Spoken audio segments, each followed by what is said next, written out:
مقصد کے لیے کہ کسی نہ کسی طریقے سے اس کی بخشش ہو جائے۔ اس وجہ سے پیغمبر صلی اللہ علیہ وسلم نے فرمایا کہ اس کا اول عاشرہ جو ہے وہ مغفرت ہے، دوسرا عاشرہ رحمت ہے، اور تیسرا فرمایا کہ آگ سے جہنم سے آزادی کا ہے۔ مطلب انسان جب آتا ہے ایک لیے کہ وہ ساری عمر عمل کر رہا ہے، اس کے لیے تو شروع اور ابتدا، درمیان اور اختتام سب رحمت ہی رحمت ہے۔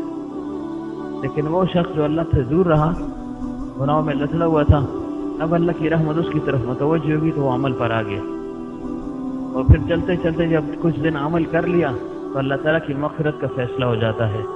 مغفرت کا فیصلہ ہو گیا، پھر تیسرے عشرے میں اللہ تعالیٰ برملا اظہار فرما دیتے ہیں، اعلان فرما دیتے ہیں کہ اس شخص کو میں نے بخش دیا ہے، اور اس بخشش کا اعلان وہ عید کی رات میں ہوتا ہے، یا عید کی نماز کے لیے جاتے یا واپس ہوتے اس وقت ہوتا ہے، جس کو ہمارے کان نہیں سن سکتے، نہ ہم اس کو دیکھ سکتے ہیں، لیکن اللہ کے حبیب صلی اللہ علیہ وسلم کے فرمان پر ہمیں پورا یقین ہے کہ ایسے ہی ہے کہ فرشتے منادی کرتے ہیں، آوازیں لگاتے ہیں کہ بخشے بخشائے اپنے گھروں کو واپس ہو جاؤ۔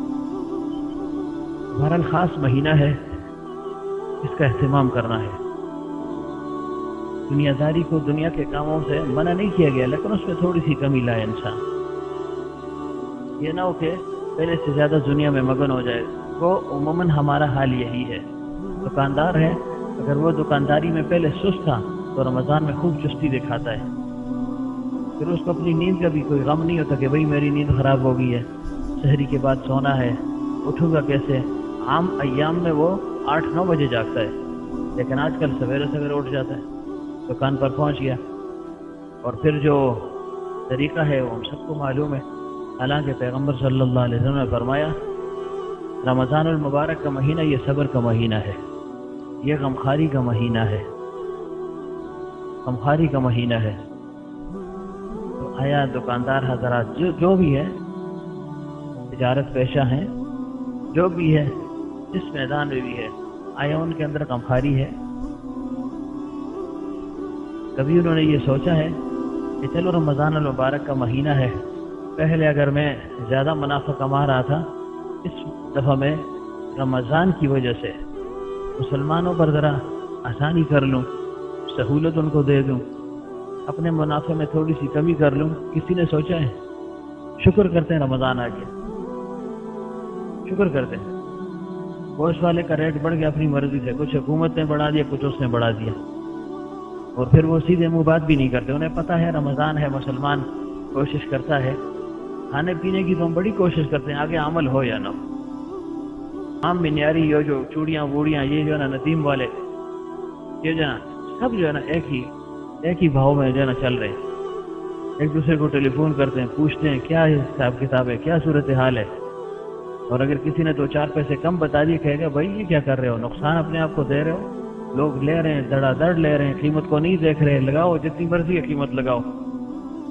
اگرچہ منافع کمانے کا حق ہے کہ منافع آپ رکھ سکتے ہیں، لیکن اتنا زیادہ رکھنا کہ دوسرے کی پہنچ اور رسائی سے باہر ہو جائے یہ تو حرام ہے۔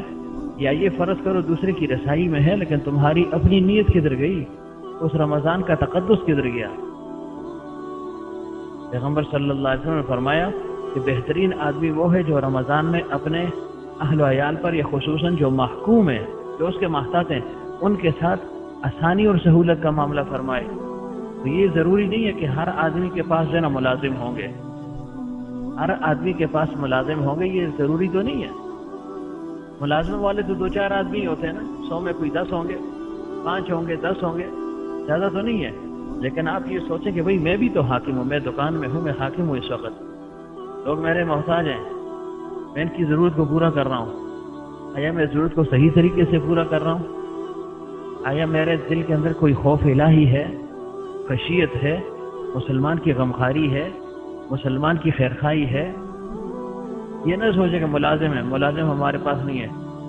سارے دکانداروں کے ہم سب ملازم ہیں نا، ظاہر ان کے پاس جائیں گے، چیز نہیں دیں گے تو کیا کریں گے؟ اگر نہیں دیں گے کیا کریں گے؟ اور لینی ہے ہم نے، ہماری مجبوری ہے، ہماری ضرورت ہے، تو کسی نے گزارا کیا ہے؟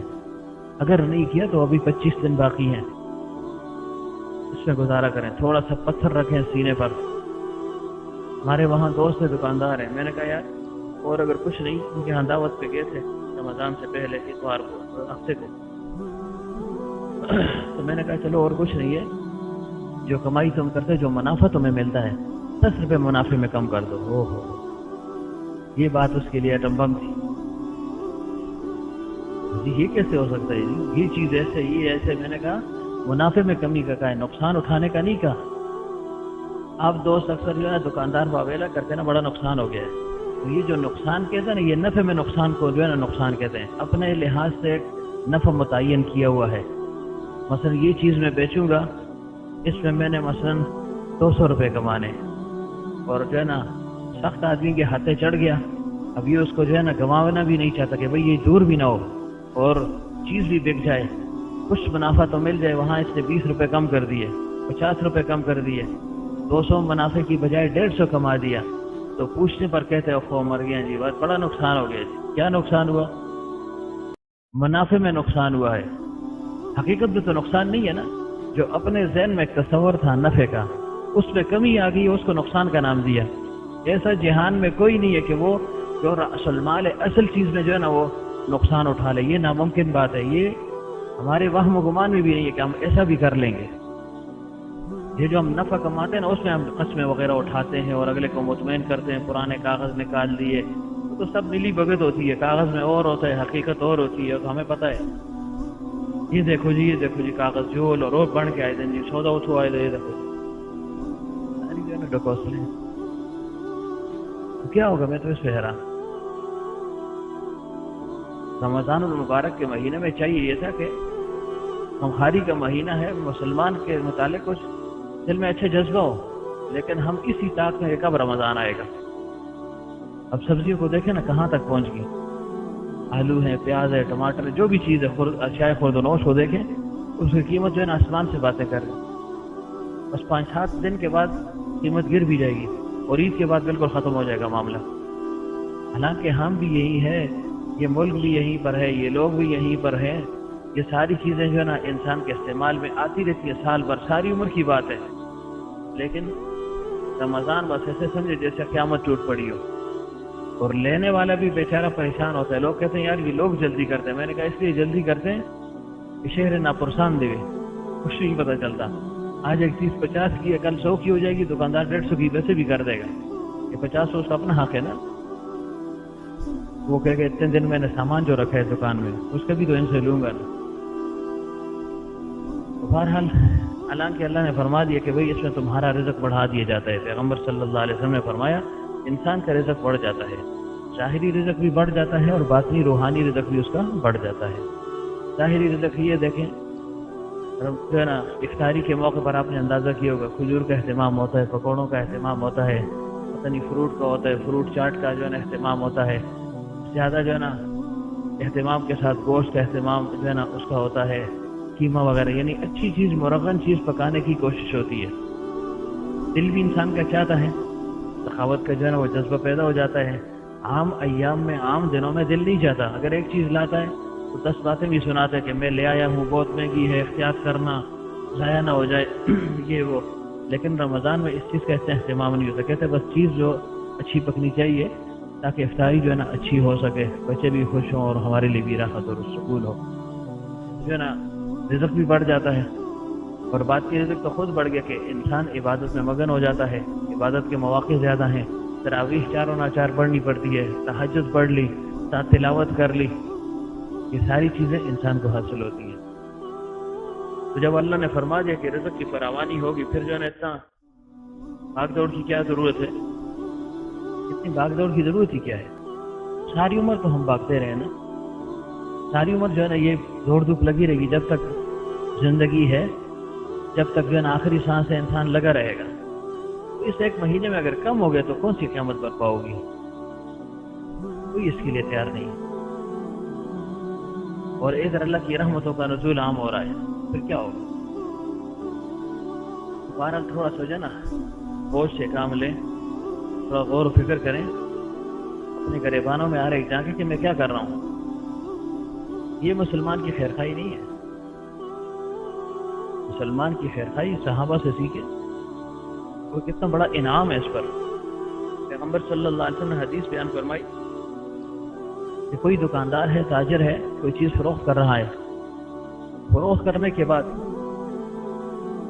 خریدنے والے کو چیز پسند نہ آئی اور واپس کر دے، اور دکاندار بھی خوشی خوشی کے ساتھ اس کو واپس لے لے، تو فرمائے میں اس کے لیے جنت کا ضامن ہوں۔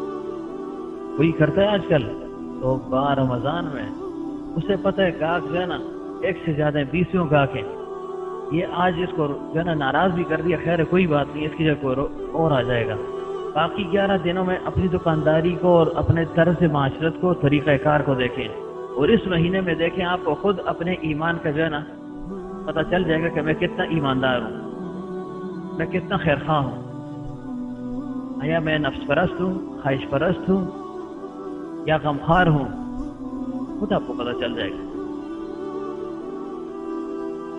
صحابی نے جب یہ بات سنی، صحابی نے پھر اس پر عمل کیا۔ صحابہ کرام تو عمل والے لوگ ہیں، جیسے ہی اللہ کے حبیب صلی اللہ علیہ وسلم کے دہن مبارک سے، منہ مبارک سے بات نکلی اور عمل شروع ہو گیا۔ یہ نہیں تھا، پوچھ پاچھ نہیں تھی، سوچ بچار نہیں تھی کہ کریں نہ کریں، ہوگا نہیں ہوگا، مشکل ہے آسان ہے، فائدہ کیا ہے، نہیں۔ انہیں اللہ کے حبیب صلی اللہ علیہ وسلم کی تابعداری جو نا اصل معلوم تھی کہ وہی تابعداری اصل چیز ہے۔ تو صحابی نے دکان ڈال دی، دکان ڈالی، صبح جاتے شام کو واپس آتے، کوئی گاہک نہ آیا۔ 1 سال تک دکان چلاتے رہے، 1 سال کے بعد ایک شخص آیا، اس نے سودا لیا، سودا لے کر چلا گیا، کچھ ہی دیر میں واپس آ گیا، یا اگلے دن واپس آیا۔ اس نے کہا آپ سے یہ سودا لیا، پسند نہیں آیا، اگر آپ ناراض نہ ہو واپس کر دیں۔ اب تو ہمیں منت سماجت کرنی پڑتی ہے نا دکاندار کی، کہ جی اگر خفا نہ ہو لے لیں، یہ مجبوری وہ مجبوری، 100 جھوٹ بولتے ہیں ہم اپنے سامان کو واپس کرنے کے لیے۔ جھوٹ کیوں بولتے ہیں؟ ہمیں پتہ ہے کہ یہ شخص جو ہے نا سامان واپس نہیں کر رہا، اس کی خو جو ہے نا ایسی ہے، اس کا رویہ ایسا ہے کہ لازماً اس نے جو ہے نا خریدار کو جھوٹ پر مجبور کر دیا۔ اب اس کا جو ہے نا ذمہ دار کون ہوگا؟ اس کا ذمہ دار ناصر اقبال ہوگا کہ جو سو رہا ہے، یہ جو ہے نا اس کا ذمہ دار ہوگا۔ کتنی سن رہے تھے اس کا 500 روپے دیا کی روزے، ساری کمائی آج بھی ایسا کرنی ہے، روزہ بھی ایسا گزارنا ہے نا، شامی فروٹ بھی نال کھڑنا ہے، فروٹ چاٹ بھی بنانا ہے، ملائی بھی کھڑنی ہے، گوشت بھی کھڑنا ہے، سبزیاں زمانہ تک گیا، سبزی تو 11 مہینے کھاندے رہے تھا۔ ان ساری باتوں کو سوچیں سر۔ تجارت ایک طرف اگر جو ہے نا پیغمبری پیشہ ہے، پیغمبر صلی اللہ علیہ وسلم نے عموماً سب جتنے بھی انبیاء کرام ہیں عموماً انہوں نے تجارت کی ہے، ایک جو ہے نا سنت عمل ہے، محبوب عمل ہے، لیکن ساتھ یہ بھی تو سوچے کہ ہم اس طریقے سے بھی کر رہے ہیں تجارت یا نہیں۔ بہرحال اس نے سامان لایا اور کہا جی پسند نہیں آیا اگر واپس کر دیں، تو صحابی نے خوشی خوشی قبول کر لیا، فرمایا بالکل ٹھیک ہے، سامان واپس کر دیا، پیسے دے دیے، دکان کو تالا لگایا گیا، گھر چلے گئے۔ اگلے دن آئے لوگ کہ وہی ایک نئی دکان یہاں ڈلی تھی، سال ہو گیا ہے، اب تعارف بھی ہو گیا ہے، اشتہار بھی ہو گیا ہے، مشہوری بھی ہو گئی ہے، سودا لے لیں، دکان بند۔ شام کو کوئی آیا، دکان بند، اگلے دن پھر آیا، دکان بند، ایسے ہفتہ 10 دن چلے، دکان مسلسل بند۔ کسی نے پوچھا بھائی کیا ہو گیا ہے؟ شاید وہ دکاندار کہیں بہت ہو گیا، کیا ہو گیا؟ صاحب سینا نہیں ادھر کرسی کو لاٹ چڑھتا نہیں نا، کی فائدہ تو سے آنا دے 70 سال ہو گئے ادھر آ جلے خاص سی ویلو سنگ پتہ بھی ہے کہ 20 منٹ رہ گئے میں بھی تو بولو تنگ ہو گیا نہیں بس ہی کر دی ہے۔ میں ابھی دوستوں سے کہہ رہا تھا، میں نے کہا رمضان میں یہ حلقہ بھی موقوف ہو نا تب آرام آئے گا، کیوں آنے والا بھی جو ہے نا اور کچھ تو میں کہتے ہیں پہنچاؤ تو راضی ہے، مشکل سے آتا ہے، مشقت سے جب آ گیا ہے تو پھر جاگ جائے، 1 گھنٹے کی بات ہے، نہیں آپ نے ٹیک تو لگائی ہے، پھر سونا تو ہے۔ کرسی جس مقصد کے لیے استعمال ہونی تھی اس مقصد کے علاوہ بھی مقصد آ گیا نا، آپ نے ٹیک لگا دی، یہ تو اس لیے استعمال ہو رہی تھی کہ آپ معذور تھے، آپ جو ہے نا زمین پہ بیٹھ نہیں سکتے، جس حد تک گنجائش ہے نا اس سے بڑھے نا انسان، پھر نقصان نہیں ہوتا۔ دوبارہ عرض کیا کر رہا تھا کہ ہفتہ 10 دن دکان بند رہی، کسی نے پوچھا بھائی دکاندار کہاں چلا گیا، دکان کیوں بند ہے، کیا کوئی واقعہ ہو گیا ہے، کوئی ہنگامی صورت پیش آ گئی ہے، بیمار پڑ گیا ہے، دنیا سے چلا گیا ہے، کیا ہو گیا ہے؟ اب ہفتہ 10 دن کے بعد لوگوں نے دیکھا وہ صحابی جو ہے بازار میں پھر رہے ہیں. وہ کسی نے کہا اپنے دکان جو ڈالی تھی، کہاں بس دکان ڈالی تھی ختم. کہا کیوں؟ گاہک نہیں ہے. اس نے کہا نہیں، میں نے گاہکوں کے لیے اور تجارت کے لیے نہیں ڈالی تھی اس طرح. پیغمبر صلی اللہ علیہ وسلم نے یہ حدیث بیان فرمائی تھی کہ جو بھی دکان ڈال دے اور جو ہے نا سودا فروخت کر دے اور سودے کو بخوشی جو ہے نا واپس کرنے پر راضی ہو جائے، بخوشی واپس کر دے، وہ پیسہ دے دے اور خوشی خوشی کہہ کے بالکل بالکل واپس کر دو، ماتھے پر جو ہے نا پل نہ ہو اور جو ہے نا غصے میں نہ ہو، ہر آلود نظروں سے نہ دیکھے. تو بیچارہ کام پر ہے کہ پتہ نہیں میں جلسہ جہاں آخسی کی گالیاں کٹسی من چنگا آخسی کیوں سی، فرمائے خوشی خوشی جو ہے نا وہ سامان کو واپس کر دے تو میں اس کے لیے جنت کا ضامن ہو گیا. اللہ تعالیٰ نے اس کے سارے گناہوں کو بخش دیا، بخشش کا فیصلہ ہو گیا. میں تو صرف اس حدیث پر عمل کرنے کے لیے 1 سال بیٹھا ہوا تھا. آج موقع مل گیا، میں نے کہا مجھے میرا مقصد حاصل ہو گیا، دکان بند. یہ جو ہے نا یہ رنگ اللہ تعالیٰ ہمیں نصیب فرمائے. یہ رنگ کہاں ہے؟ میں نے تو کہا نا آپ دوستوں میں سے اکثر دکاندار جو بھی جس پیشے میں بھی ہیں خانقاہ آتے ہیں. بعض ایسے بھی کہ ان کا تبلیغ کے ساتھ بھی زیادہ تعلق ہوگا، بعض پھر ایسے ہوں گے کہ ان کا مدارس کے ساتھ بھی تعلق ہے، یعنی گویا سارے جتنے بھی شعبے ہیں سب کے ساتھ تعلق ہے. لیکن ہماری اگر معاشرت، معاملات اس کو کہتے ہیں، اس میں اگر جو ہے نا کوئی نمایاں فرق نہیں ہے باقی لوگوں سے تو پھر یہ آنا جانا بیکار ہوا نا. دیکھو میں عرض کرتے رہتا ہوں اکثر کہ بھائی عبادت کے پیچھے صرف ہم لگے ہوئے کہ بس 5 وقت کی نماز پڑھیں، خوب لمبی نماز پڑھنی ہے، خوب جو ہے نا اہتمام کے ساتھ پڑھنی ہے، تعدیل ارکان کے ساتھ پڑھنی ہے، اور لمبی تسبیح جو ہے نا پھر کھینچیں گے، ذکر بھی کریں گے، درود بھی پڑھیں گے. بس حق کی چیزیں ہم نے چھوڑ دی ہیں، معاشرت کو چھوڑ دیا ہے. انسانیت کا پتہ تو معاشرت سے چلتا ہے، عبادت سے نہیں چلتا، یاد رکھیں. مجھ سے اور آپ سے لوگ عبادت کی وجہ سے وقتی طور پر متاثر ہو سکتے ہیں، اس میں کوئی شک نہیں ہے. لیکن جب ہمارے ساتھ اس کا جو ہے نا معاملہ آئے گا نا تب پتہ لگے گا کہ معاملات میں کتنا کھرا ہوں، کتنا سچا ہوں، معاشرت میں کتنا اچھا ہوں، میں لوگوں کے حقوق کو پورا کر رہا ہوں یا نہیں کر رہا ہوں. اور یہی چیز خانقاہوں میں سکھائی جاتی ہے. صرف عبادت تو آپ گھر میں بھی کر سکتے ہیں، جا کے نماز جو ہے مسجد میں ڈیرا ڈال دیں، بس پڑے رہے، عبادت لگی رہے گی. اصلاح اس چیز کا نام ہے کہ بھائی ہماری معاشرت، ہمارے معاملات جو ہے نا سدھر جائیں. اس وجہ سے حکیم علامت رحمۃ اللہ علیہ بار بار فرماتے ہیں کہ اگر کسی نے بزرگ بننا ہو کہیں اور جائے اور کسی نے انسان بننا ہو تو یہاں آئے. واقعتاً ہمیں بزرگی بڑی نظر آتی ہے، انسانیت نظر نہیں آتی، حالانکہ انسانیت یہی بزرگی ہے. انسانیت بزرگی ہی ہے نا. انسان بننا کیا مطلب کہ ہر ایک کا حق ادا ہو، اللہ کے حقوق کو ادا کرے، مخلوق کے حقوق کو ادا کرے، بہائم کے حقوق کو ادا کرے. اس سے بڑھ کر جو ہے نا بڑا بزرگ کون ہو سکتا ہے؟ لیکن ہم اہتمام نہیں کرتے. دوبارہ رمضان المبارک کا مہینہ ہے، اس میں زیادہ سے زیادہ عبادت کی بھی کوشش کرنی اور مسلمان کے ساتھ خیرخواہی کے جذبے کے ساتھ جو ہے نا اس مہینے کو گزارنا ہے. پیغمبر صلی اللہ علیہ وسلم کے اندر سخاوت، جیسے پچھلی دفعہ عرض کیا تھا، یہ پی گیا سو پیسہ چشمے کا پانی ہے نا، چشمے کا استعمال کرتے ہیں. میں نے کہا اور تو کام نہیں ہو سکتا، پانی تو آسان ہے، یہی حوالے کر دیں. کچھ نہ کچھ وائرل کرنا چاہیے، حرکت کرنی چاہیے. یہ بھی تو سوچے نا کہ دیکھو میں اتنا جنا مرغن کھا رہا ہوں، دسترخوان پر 9 اقسام کی اشیاء ہیں، نہ معلوم کتنے ہوں گے کہ ان کو کچھ ملتا بھی ہوگا یا نہیں. تو فرمایا روزے سے انسان کے اندر ہمدردی کا جذبہ پیدا ہوتا ہے. یہ تو اللہ کے حبیب صلی اللہ علیہ وسلم نے فرمایا نا. لیکن ہم نے ان سب باتوں کو